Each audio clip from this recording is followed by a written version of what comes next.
Neil Ratner Rock Doc here on WDST Radio Woodstock with another episode of This Week in Rock.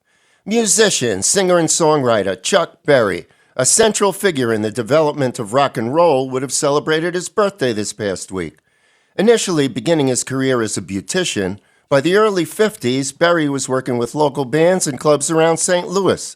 And although the bands played mostly blues, ballads, and a little bit of country, Chuck decided to incorporate his own brand of country music into his songs, thereby appealing to both black and white audiences.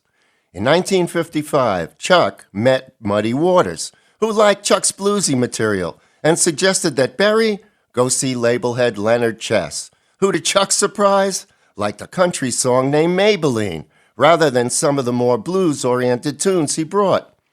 After Maybelline became a hit, Chuck continued his success, and by the end of the 50s, Chuck Berry was an established star with several hit records, film appearances, and a lucrative touring career.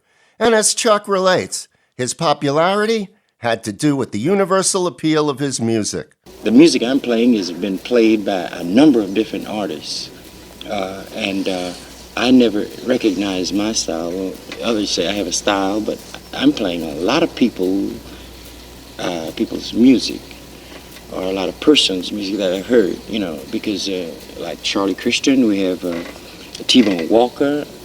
Sometimes my lyrics I try to follow Nat and Sinatra, and Louis Jordan in the novelty vein, and because all these people inspired me to Muddy Waters especially, although I can't really put over blues because I've been happy too long.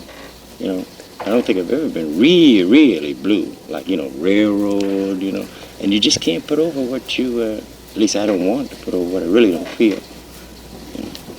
And so I always tend to feel more or less either novel or jolly or just about life, like Too Much Monkey Business and Roll Over Beethoven, which way are you going? This is life.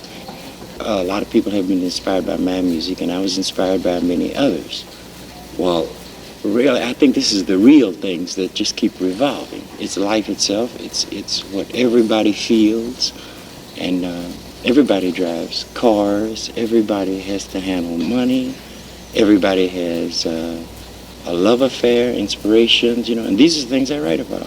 Berry was among the first musicians to be inducted into the Rock and Roll Hall of Fame and contributed three things to rock music: an irresistible swagger, a focus on the guitar riff as the primary melodic element, and an emphasis on songwriting as storytelling.